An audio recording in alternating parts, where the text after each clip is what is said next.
There's a specific kind of peace that some people only feel when they close the door behind them and the outside world finally stops demanding their attention. It doesn't come from laziness or fear or some failure to engage with life. It comes from something deeper, something quieter, something that most people who prefer constant activity will never fully understand.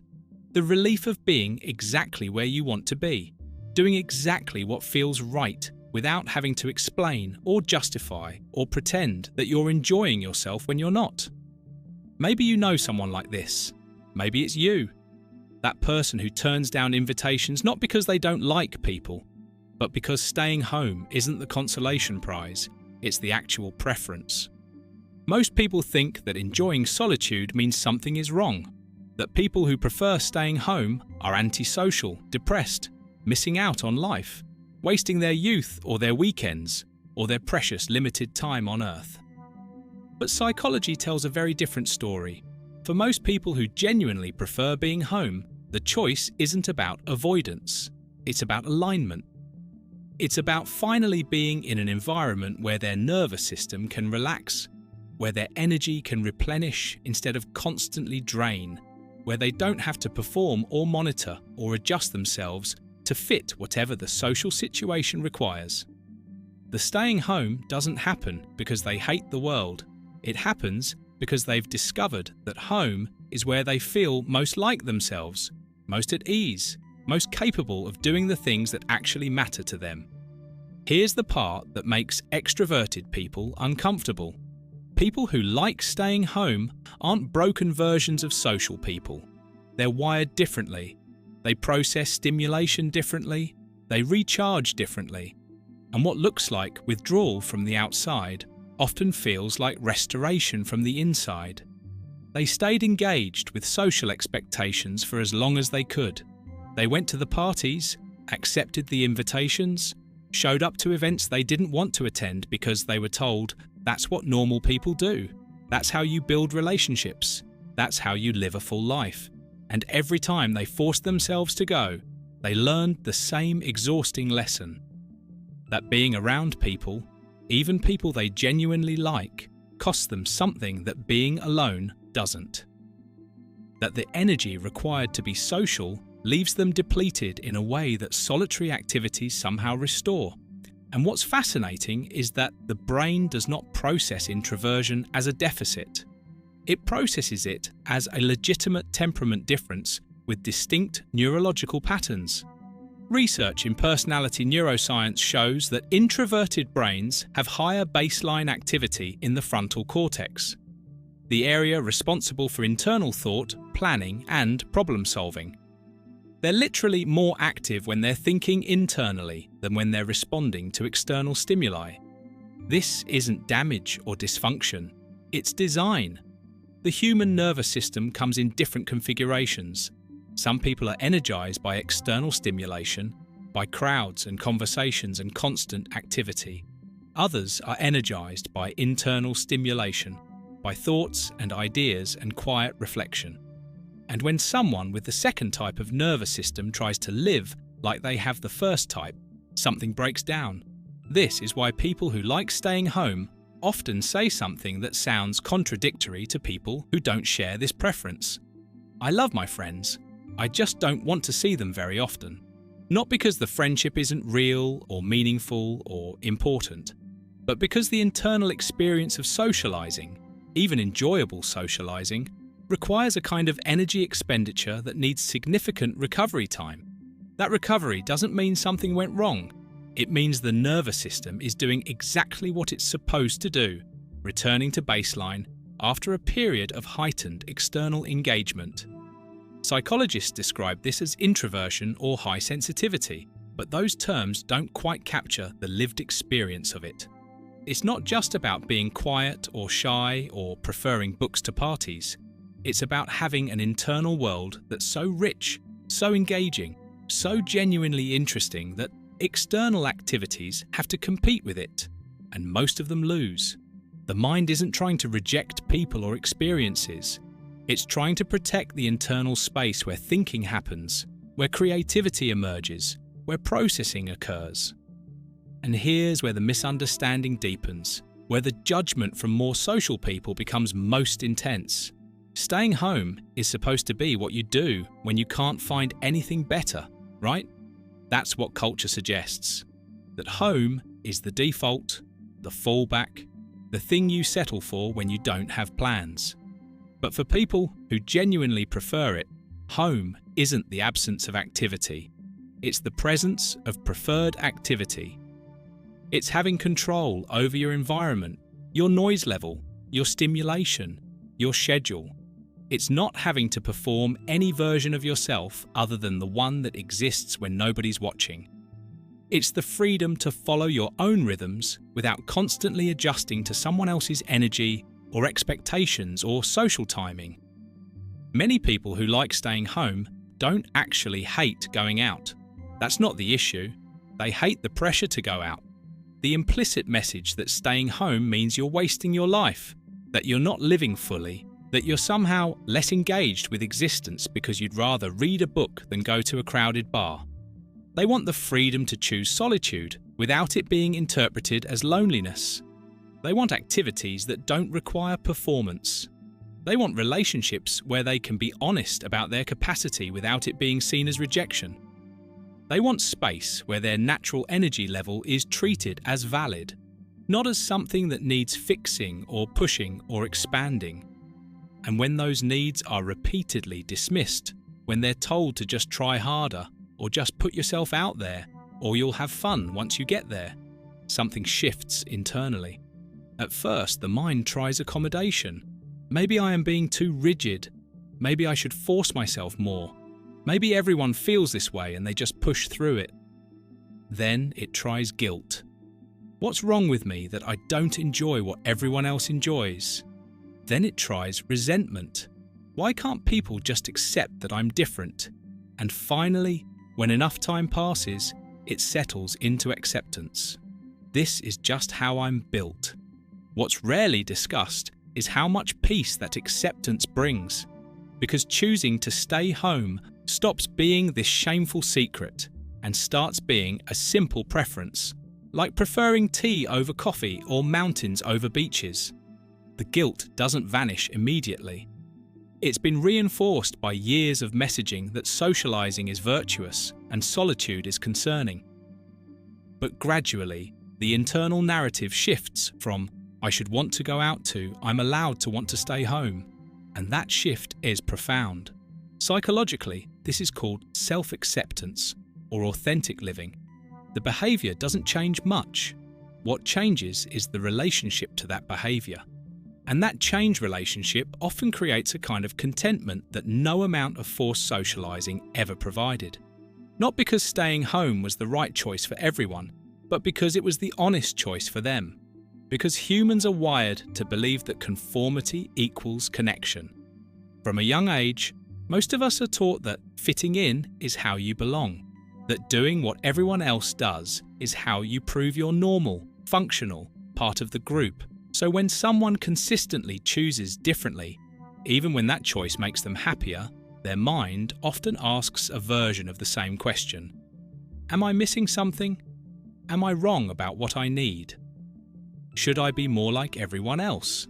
And that question carries weight because it's not just internal doubt. It's reinforced by every comment from friends saying, "You never come out anymore." Every family member asking if you're okay because you seem so isolated. Every social media post showing other people having experiences you're not having. This is where the internal conflict can become intense. Because on one side, there is genuine contentment, actual peace, real satisfaction with how you're spending your time.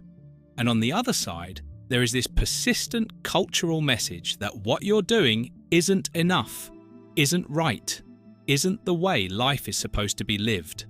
And the brain struggles to hold both.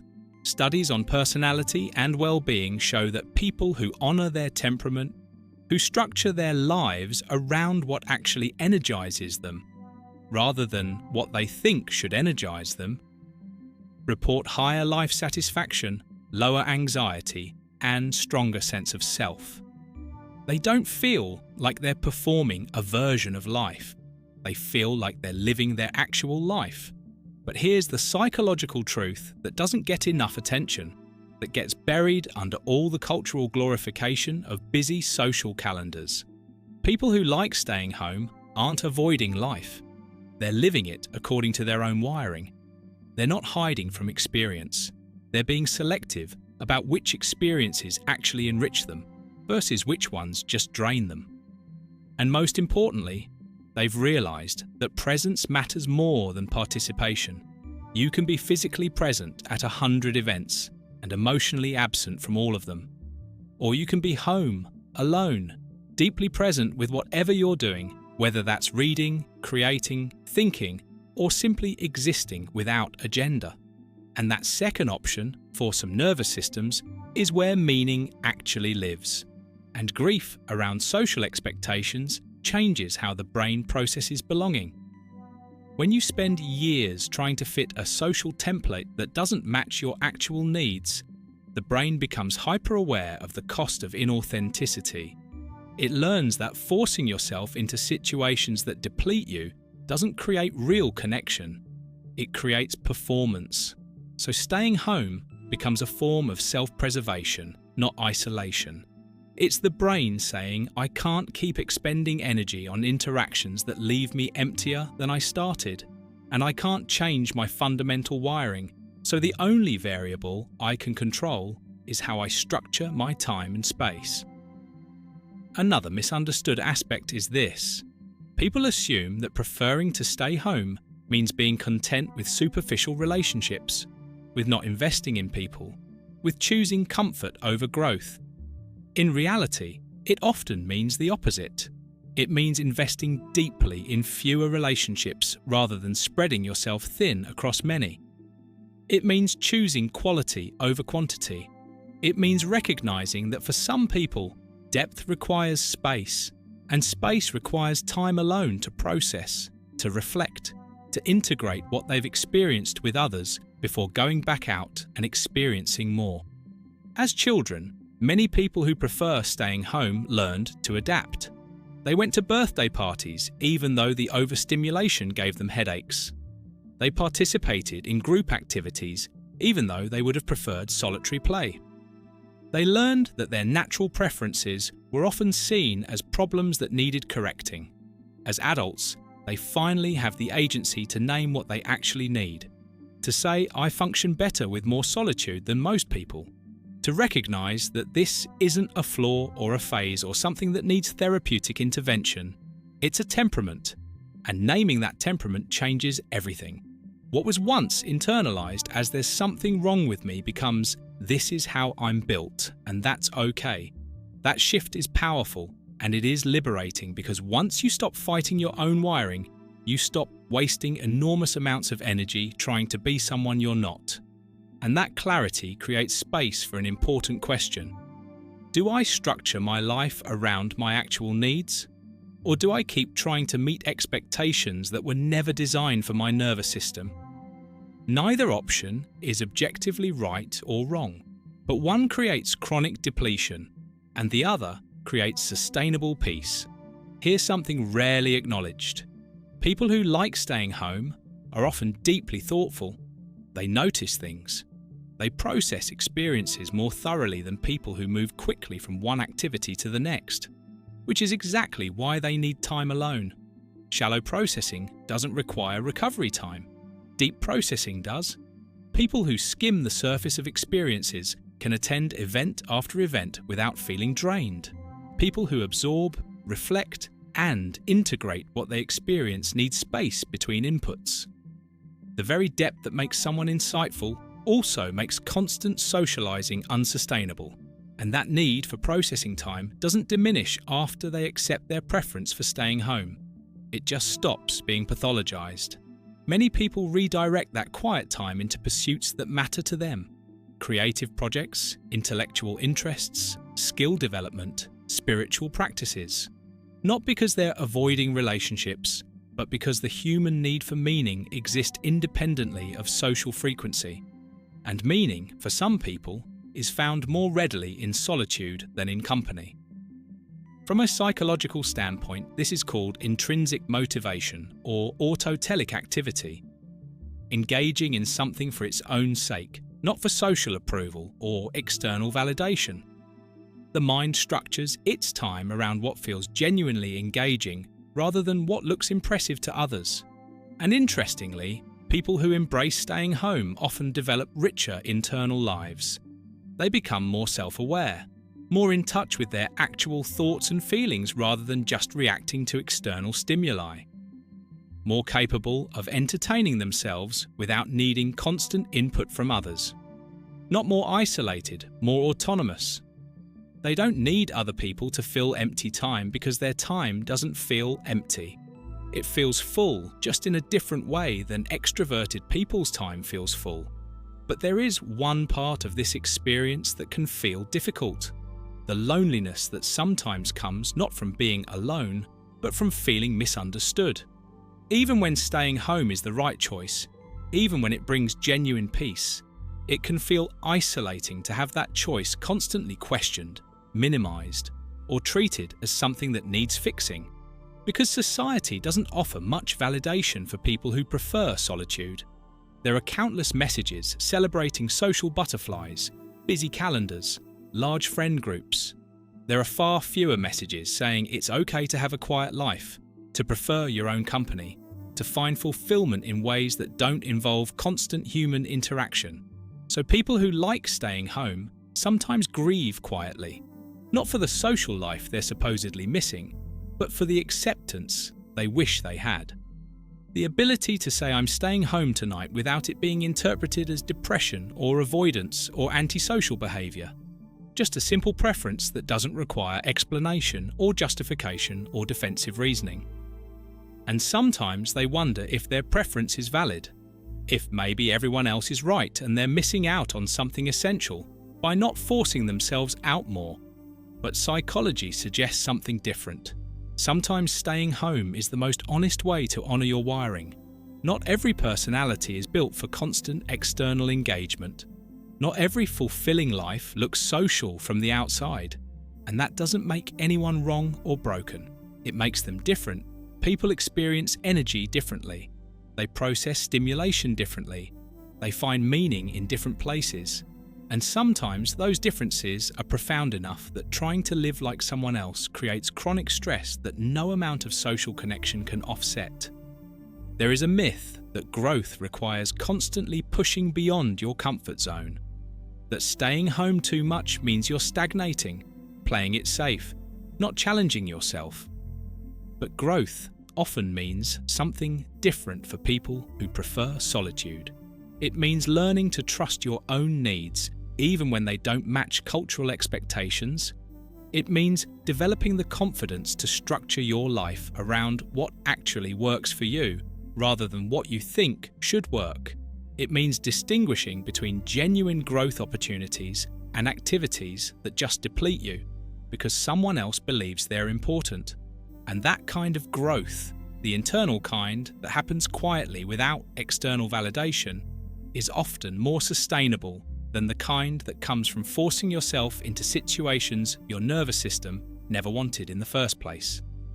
The psychology of people who like staying home is not about avoidance, it's about alignment. The alignment between how they're wired and how they choose to live. The alignment between their actual needs and their daily choices. The alignment between what brings them peace and where they direct their energy. And perhaps the most important truth of all is this. Most people who prefer staying home spent years trying to be more social, more outgoing, more like everyone else. They wanted to enjoy parties and crowds and constant plans.